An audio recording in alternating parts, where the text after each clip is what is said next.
अच्छा तो कब धमका रही है मुझे तुम? अम्मा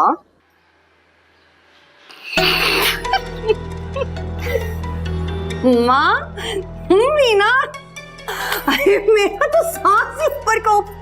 अम्मा को क्या हो गया अल्लाह? अच्छा ये बताना करना क्या है, बेचारे की ना जान पर बनी हुई अम्मा। अब मुझे लगता है कि लोहा गर्म है,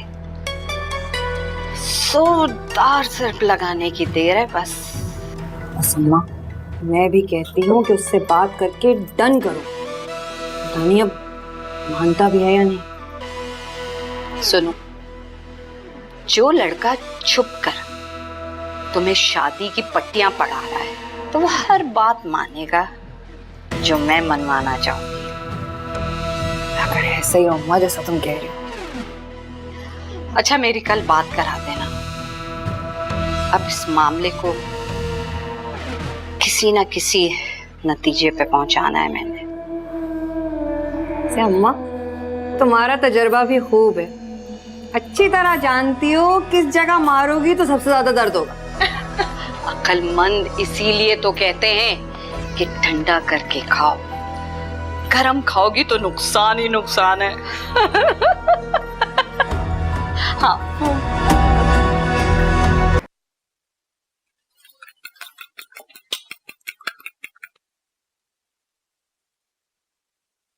शानी स्कूल नहीं जाएगा अम्मा, वो भी बहुत डरा हुआ है। मैं तो आ रही थी उसे उठाने के लिए। बच्चियां भी स्कूल नहीं जाएंगी।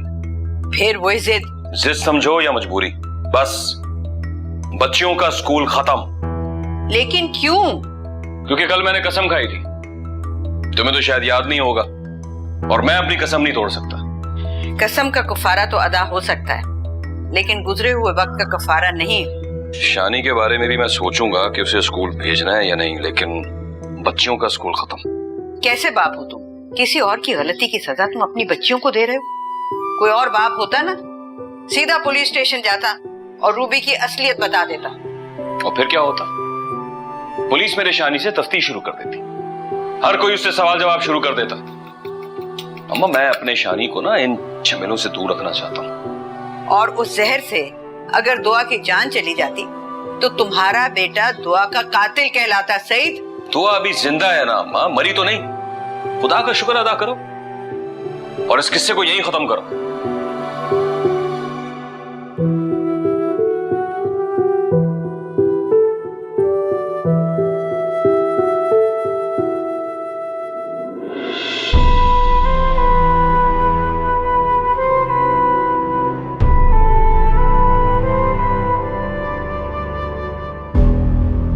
कसम का कफारा तो अदा हो सकता है, लेकिन गुजरे हुए वक्त का कफारा नहीं। कैसे बाप हो तुम? किसी और की गलती की सजा तुम अपनी बच्चियों को दे रहे हो। कोई और बाप होता ना, सीधा पुलिस स्टेशन जाता और रूबी की असलियत बता देता। उस जहर से अगर दुआ की जान चली जाती तो तुम्हारा बेटा दुआ का कातिल कहलाता। सईद,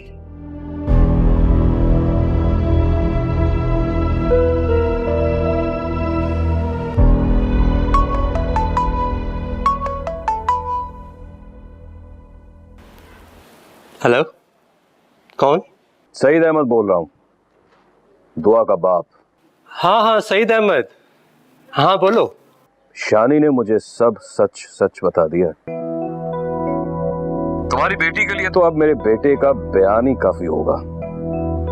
और मेरे बच्चे लावारिस नहीं है कि तुम्हारी बेटी ने अपनी नफरत दिखाने के लिए मेरे बेटे को इस्तेमाल करना चाहा।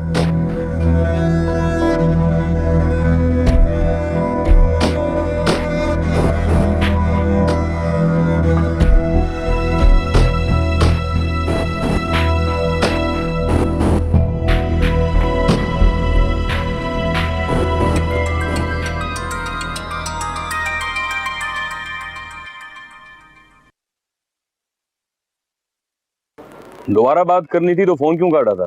तुम कहाँ हो? कहीं बैठ के बात करते हैं। दुकान पर हूं। ठीक है, मैं भी आता हूं।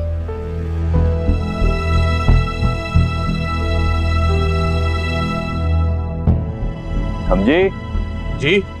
ये असीब के यहाँ से 4,500 रुपए नहीं आए अभी तक। फिक्र नहीं करें सईद भाई, आज ही घर जाके पता करता हूँ। हाँ, यहाँ से ले आना।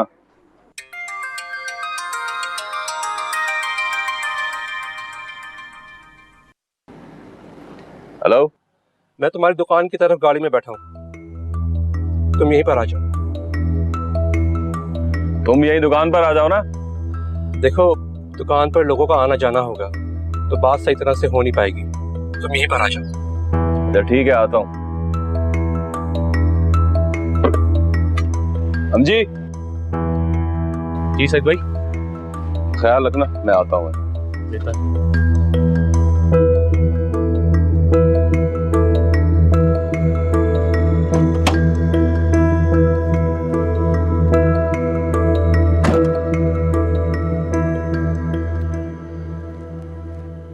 तुम सच जानते थे तो मेरे घर आकर ड्रामा करने की क्या जरूरत थी? देखो सईद अहमद, अगर मुझे सच पता होता तो अपनी बेटी को कभी तुम्हारे घर लेके नहीं आता। मेरी बेटी ने जो हरकत की, मैं उस पर शर्मिंदा हूं, लेकिन क्या करें, बच्चे हैं, दरगुजर करना पड़ता है। ये हरकतें बच्चे नहीं करते। तुम्हारी बेटी तो मुझे एक्सपर्ट जराइम पेशा लगती है, और ये कोई मामूली हरकत नहीं है जिसे खामोशी से नजरअंदाज कर दिया जाए। पुलिस केस है ये तो। मैं मानता हूं कि ये मामूली हरकत नहीं, लेकिन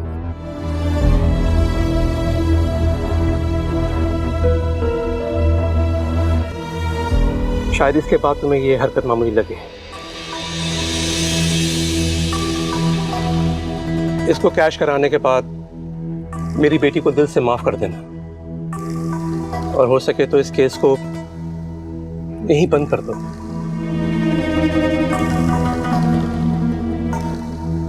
तुम्हारी बेटी कसूरवार नहीं है, और आजकल स्कूलों में ऐसी ऐसी हरकतें हो रही हैं, किसी को खबर ही नहीं है, पता ही नहीं है। मैंने तो अपनी बच्चियों का स्कूल छुड़ा दिया, बेटे के बारे में भी सोच रहा हूं। अगर तुम्हारी तसल्ली हो गई है तो मैं जाऊं?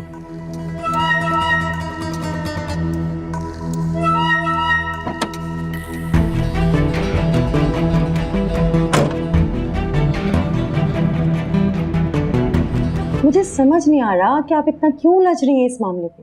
मैम, मैं इस तरह की ज्यादती बिल्कुल बर्दाश्त नहीं करूंगी। देखिए, रूबी के बाबा के साथ दुआ के फादर की बात हो चुकी है, अब वो दोनों इस मसले को खुद देखेंगे। You please stay of this matter. Ma'am, आप एक बार वो वीडियो दोबारा देखें तो उसमें शानी किस कदर डरा हुआ है रूबी से। मिस शाजिया, मैं उस वीडियो को डिलीट कर चुकी हूँ, और आप भी उसे डिलीट कर दें। जब बात दोनों बच्चियों के पेरेंट्स में हो चुकी है और वही उसको सॉर्ट आउट करेंगे, तो हम इस बारे में बात क्यों करें? ये वक्त का ज़िया है। Okay ma'am. अच्छा, बात सुने। Yes ma'am. रूबी के फादर ने मुझे इंश्योर करवाया है कि रूबी आइंदा ऐसी कोई गलती नहीं करेगी, इसीलिए मैंने उसे चांस दिया। इसका मतलब वो और आप रूबी की गलतियों को एडमिट करते हैं?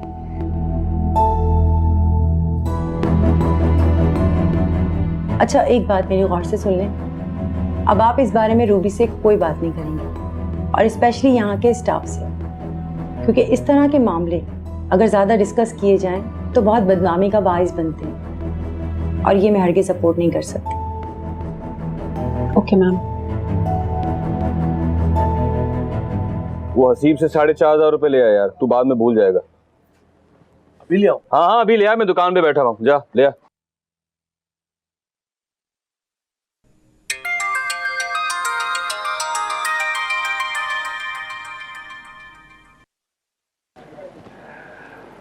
सुबह से हर फोन कॉल पर चौंका हूं कि तुम्हारी कॉल। बात हुई खाला जी से? खाला ही बात कर रही हूँ मैं। खाला आप?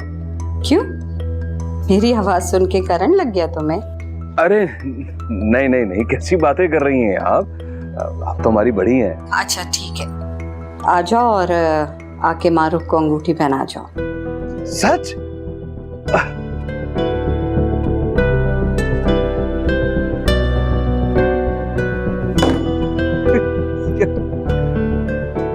जी जल्दी आ जा यार, मैंने भी तुझे अभी भेजना था।